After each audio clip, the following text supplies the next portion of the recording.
Wyoming Historic Governor's Mansion. Let's go check it out. If you're interested, it's here in Cheyenne, Wyoming, and address is in the description.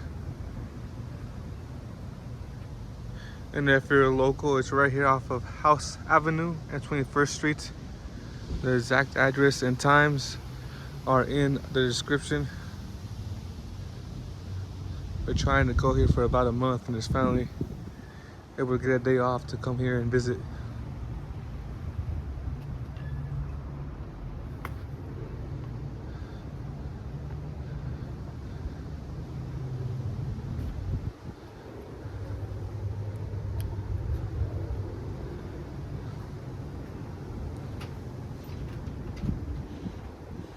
Hey, how's it going? How are you? Good, how are you doing? Good. Thank you.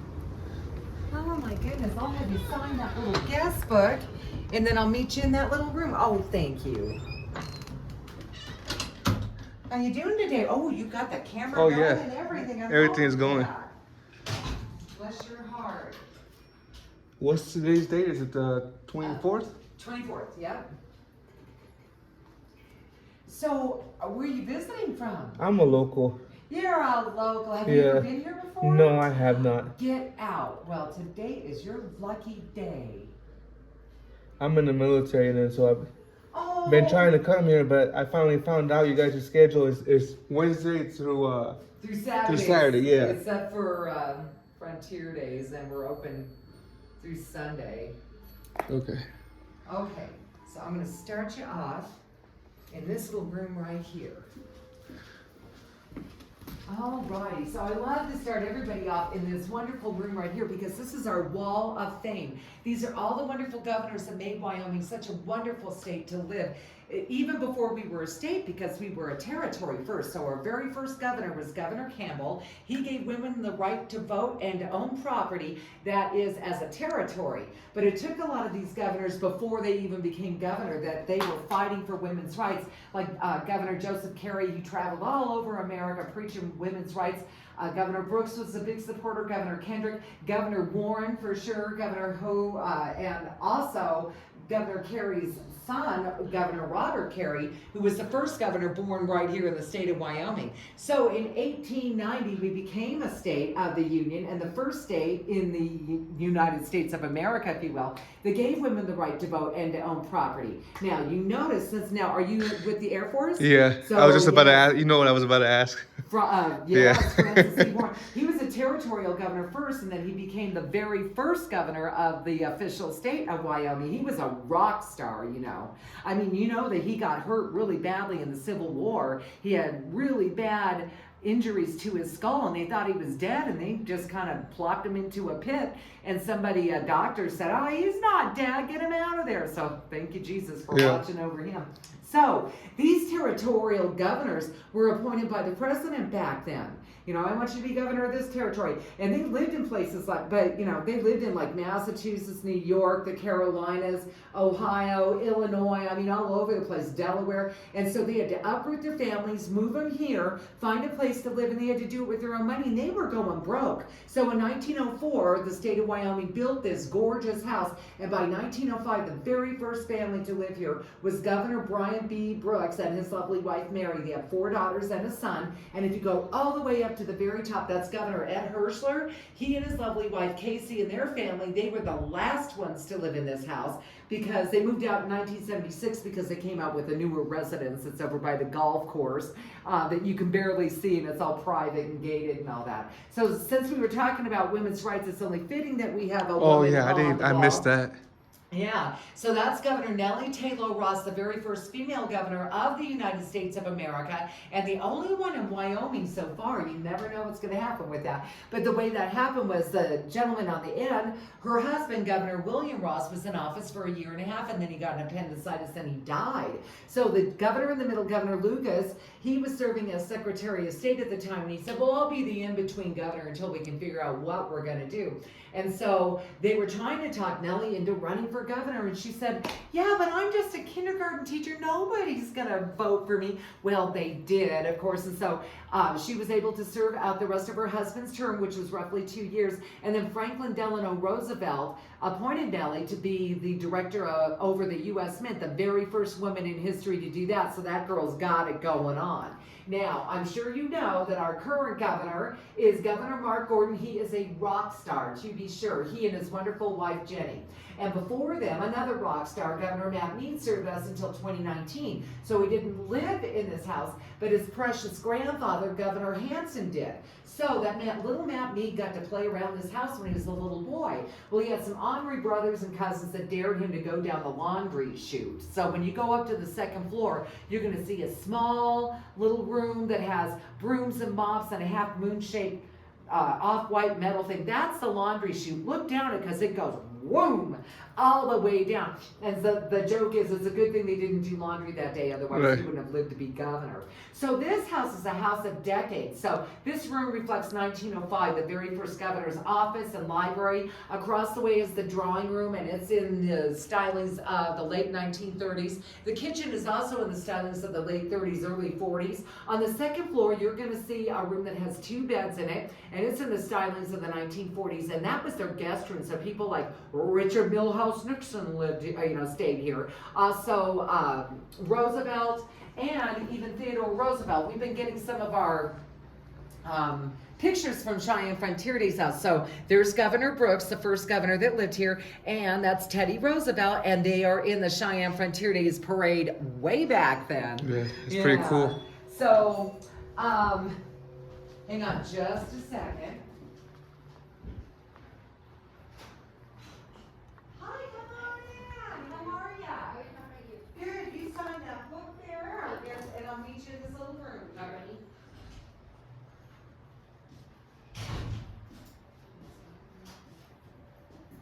Okay, and then on the third floor, you're going to see a maid's room and a sewing room, and you're also going to see the attic. Now, the Brooks family used it for storage, but First Lady Mary instilled the love of music in her kids, so there's a great big stage in there, and they used to perform plays and stuff like that.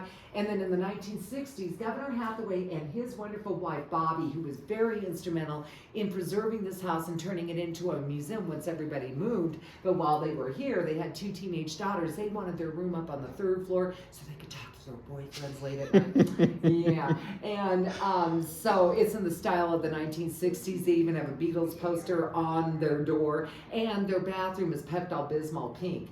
So you look around, and when you're done, remind me to tell you the story of Governor Osborne, because it is a Lulu. Everybody asks me, is he related to Ozzy Osbourne? May he rest in peace? No, I don't know, but he could be. So you look around and enjoy yourself. Thank you. And just to let all y'all know, this is our royal staircase. That'll get you up to the 2nd floor. But to get up to the 3rd floor, once you look at everything, it's around the corner from the laundry chute. There's a set of servant stairs. That's how you get to the 3rd floor. Okay, I see. But as soon as you all are done, I'll meet you in here, okay?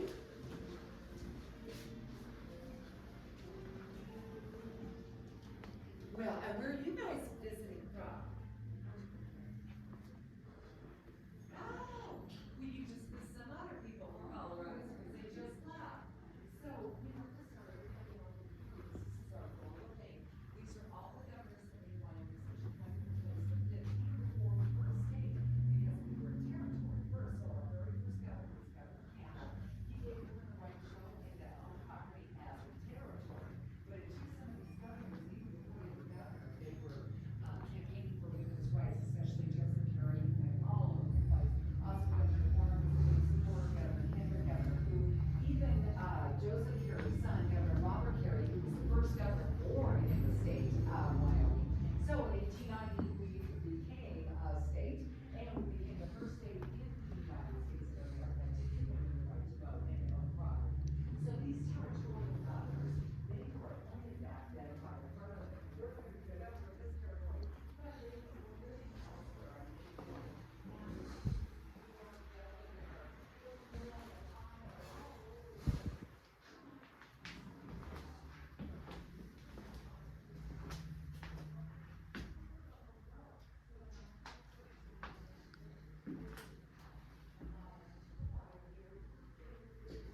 We got the old school fridge right here.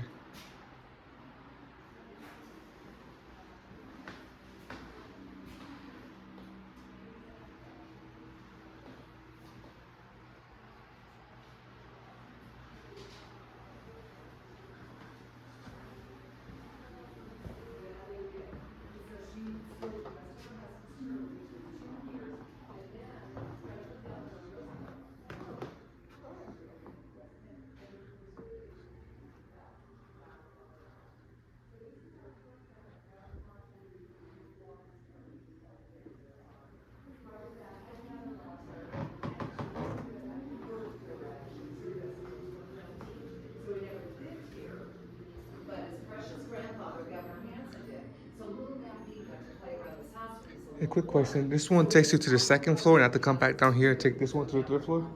No. So they both go Oh, to they the both second connect. floor, Okay. but that one like kind of like it stops to the second floor, and then there's like a continuation up to the third floor. Okay, I So see. you'll see that. Thank you. Yeah, of course.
This is crazy.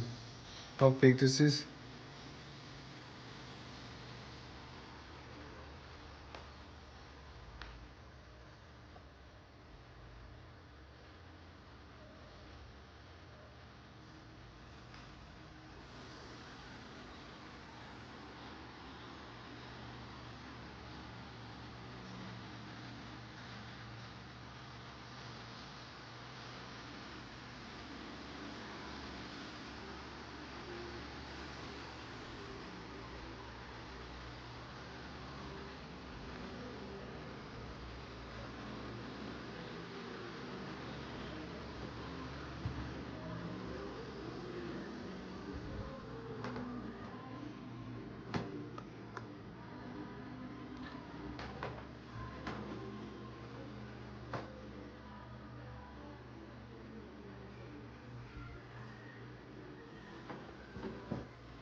I had to take a double take.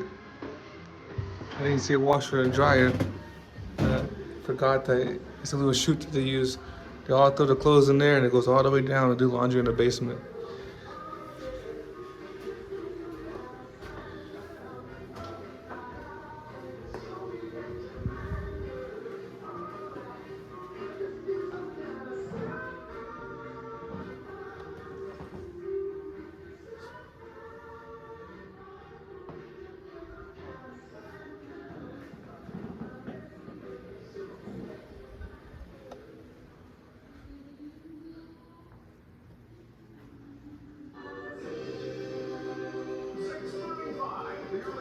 I was just reading in the Atlanta Constitution this morning. The wholesale price index went up 1.6% last month. There's only one thing to do, friends: buy retail.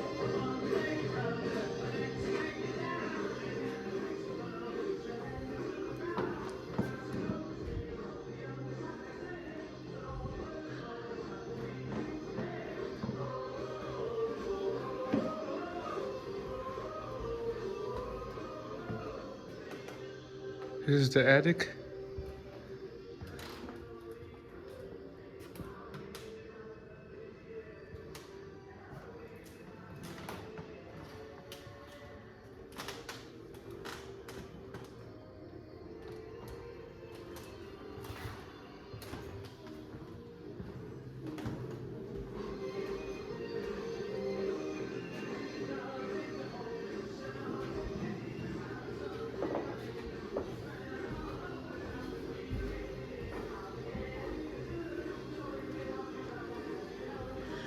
I just want to show you what the stairs look like.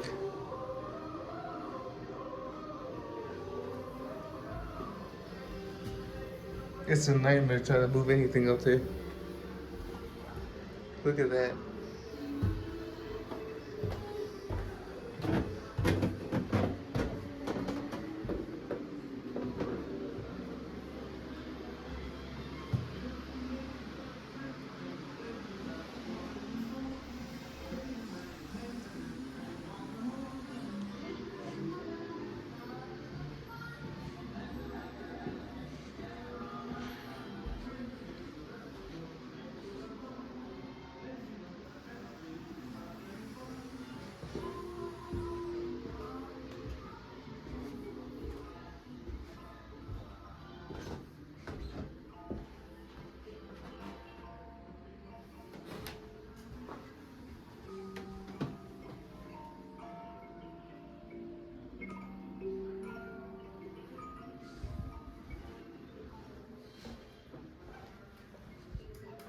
Cause there's no going downstairs, right?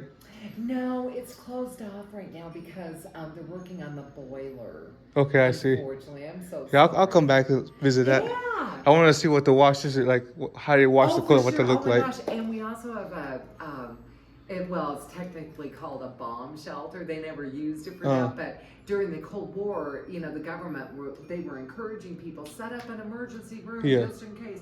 So Governor Hickey's wife, Win Hickey, set one up, and so there's a little cot in there, and there's even it's a kit. It looks like a cardboard tube, and that was their bathroom. And then she put some essentials in there. It was just to show people how to set one up. And I had to laugh because I thought, gee, no bomb shelter would be complete without a game of Yahtzee and some Coca-Cola, and then she's got some Almond Joy and stuff. And I thought, I could live down here. So yeah, so you definitely have to come back. Yeah, I'll come back. Yeah. And what was the story about the gentleman you Are said? you ready? Yeah. Right. Do you want to see it, sit or anything? No, I'm fine. All right. So this was back in the 1800s, okay? We had a bad war out here. It was the Johnson County War. It was the war between the big ranchers and the small settlers over grazing rights for their animals. And it was also a time that Frank and Jesse James were running around, you know. Well, we had a bad outlaw here. His name was Big Nose George, and he had his own gang, and he robbed trains and stagecoaches and banks, and he also shot 2 lawmen. So the law was after him big time. Well, they were trying to pull off a train heist outside of Rawlins, Wyoming. Well, that's where it went awry because the law finally caught up to him, took him to Rawlins, put him on trial and said, yep, it's gonna be death by hanging for you. So they were going to put him in a cell for him to wait for his hanging day. Well, he had these heavy shackles on it. He whacked the sheriff over the head, and he tried to escape, he and a couple of his cohorts. Well, the townspeople caught up to him, and they took him right back to Rollins, and they hung him right there on the spot. So Governor Osborne back then was Dr. Osborne, and he and another doctor and an assistant, they had to examine the body to make sure it was dead. They did that back then. Yeah. And so Dr. Osborne, being inquisitive, he thought, you know, this Big Nose George character, he's a bad guy. Does he have a normal brain or an abnormal brain? Let's find out. So they cut off the top of Big Nose George's head, and they gave the top of the skull to the assistant, who, by the way, was a 16-year-old girl who ended up being Wyoming's first female doctor, go figure. She used the top of that skull as a doorstop. She used it as an ashtray. She put pins in it and everything. And so Dr. Osborne was thinking, you know, I am running for governor, and cattle rustling out here is really bad, and I need to show people that I mean business. So he skinned Big Nose George, and he sent that skin to a tannery in Denver, Colorado. They made a doctor's bag out of some of it, which they never found, but they also made him a pair of skin shoes. So he won the election, and on inauguration night, he wore those skin shoes, and he said, and I'm paraphrasing, I want you to know I'm going to be tough on crime, and if you don't believe me, you can ask Big Nose George, and I can always use a suit to match these shoes, so you better watch it. So then they took the remains of Big Nose George, and they stuffed him in a whiskey barrel, and they buried him. So back in, you know, and everybody for years was saying, oh yeah, Big Nose George is buried in a barrel out here somewhere. Well, in the 1950s, they were doing all sorts of construction, and sure enough, a construction crew dug up this barrel full of bones, and they thought, oh my God, could it be him? So they remembered that medical assistant, she's well into her 80s by then, still had the top of the skull, using it as a doorstop. And so they matched the DNA, and sure enough, that was Big Nose George. So now the remains of Big Nose George, along with those hideous skin shoes, they're on display at the Carbon County Museum in Rollins, Wyoming. And I always tell people, if politics are just too much for you, you can't take it anymore, remember our politician, Governor Osborne, because he's the type of politician who really knows how to get under your skin. And that's our story. And so now are you on base at Warren? Yeah. So where are you from originally? Oregon. Oh, and so did you just join? No, I've been I just hit 9 years. 9 Yeah. years? So you've been here in Cheyenne for No, total service. I've been here I just hit my year mark in May. Oh, wow. Where So did I've they been transfer you from California. Oh, well, how do you like it out here? It's not bad. The only thing that's kind of bad is, like, for everything, most we gotta drive to Fort Collins, and then the snow is pretty bad. I'm not used to that. The winds. Yeah, and the wind as well, yeah. Yeah. Thank God you don't have to drive on I-80, because that's really a nightmare. Between here and Utah, it's horrible. So, yeah, but you drive to Fort Collins. I think it's kind of dicey. Yeah, I can. Bless your heart. Well, thank you for your time, and thank you for showing me around. What was the name of that museum that had those shoes? Carbon County. Museum? Because Rollins is in Carbon County, Okay. so they just call it the Carbon County Okay, Museum. I'm gonna have to go check that out. Oh my God, me too, actually. Eek. I've not seen it yet, so there you go. Well, you have a good day. Thank you, you too.